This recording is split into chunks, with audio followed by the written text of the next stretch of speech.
Welcome back to the Listicle, and today we will be reviewing the brand new Samsung Galaxy S26 Ultra. It's not often that a phone makes you raise an eyebrow just from its build alone, but this thing has a certain confidence to it.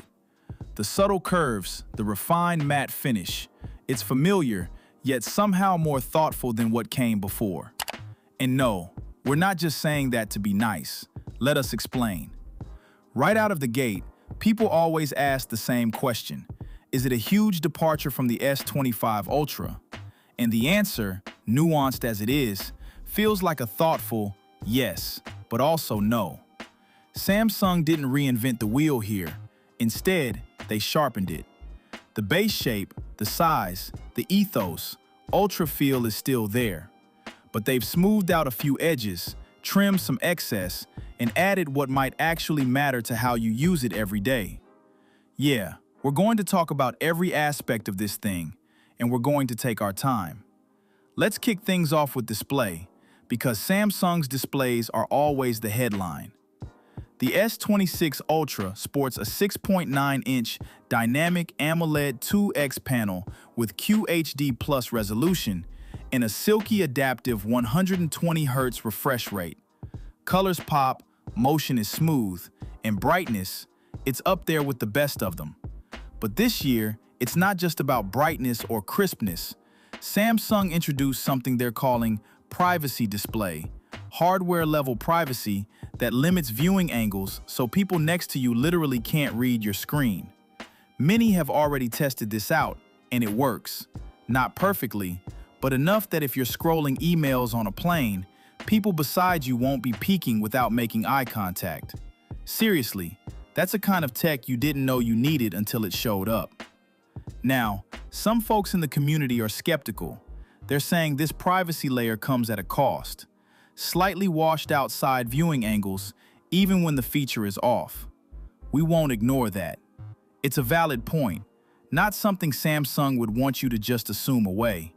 Honestly, it means this feature is not a simple turn on and forget situation for everyone. But you gotta appreciate the ambition here.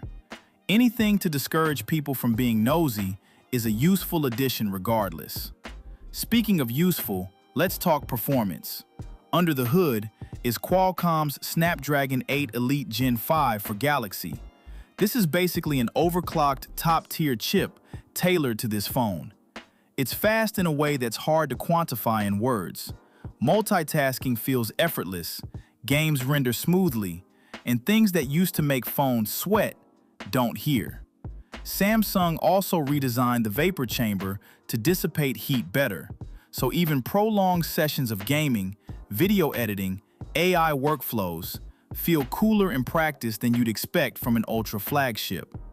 Now, let's take a deep breath and talk cameras, because that's usually where people get most excited and most disappointed all at the same time. You still get a 200 megapixel main camera, not something new on paper, but here it's married to a wider aperture and smarter processing, which actually makes a visible difference. Low-light shots have more detail, better dynamic range, and less noise than last year's model.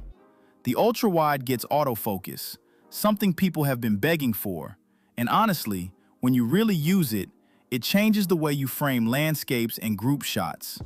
Zoom is still here, and it's actually usable now. Thanks to that 5x optical telephoto plus quality zoom tricks, you can pull off distant shots without them just looking like mush. But we're comparing against phones that put Samsung on its toes.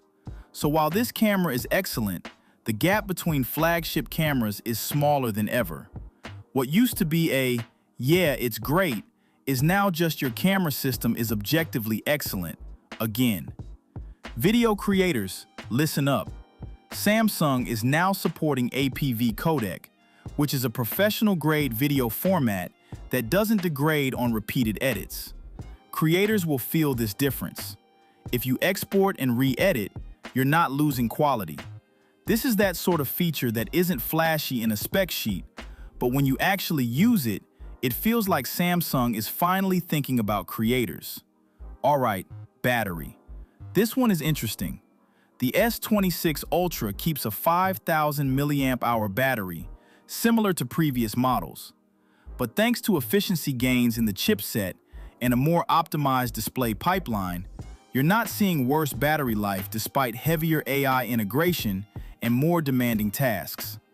Wired charging bumps up to 60 watts, which gets you to around 75% in about half an hour. Not insane compared to some Chinese flagships, but a healthy jump for Samsung's ecosystem. Wireless charging is still here too, and while we're still not seeing a true iPhone-style magnetic system built in, Key 2 compatibility means you can get there with the right accessories. Now let's take a step back. After covering the display, performance, camera, battery, and software, what is your experience going to be like day to day? For many, the S26 Ultra feels like the most complete Samsung phone yet. Not because it suddenly unlocks some futuristic tech, but because it curates the best parts of what's come before. It doesn't feel iterative like a downgrade. It feels like Samsung stopped chasing what's flashy next and asked, what will make your day better? That shift, subtle as it is, feels significant. And that wraps into software. One UI just works. It's polished, intuitive, and now smarter. AI features don't feel like gimmicks. They genuinely help with tasks like managing photos, search, and even contextual suggestions. Samsung's AI ecosystem is maturing in a way that feels useful, not intrusive, which is honestly refreshing in 2026. Sure, the Samsung Galaxy S26 Ultra might not be the most radical redesign we've ever seen, but it's one of those phones you'll use, love, and rely on day in and day out. It's refined, powerful, thoughtful, and in a world where iterative often sounds like a complaint, here it sounds like a compliment, because refinement matters. If you enjoyed this review, hit that like button, subscribe for more tech videos, and leave a comment with your personal thoughts on the S26 Ultra. We'll catch you later.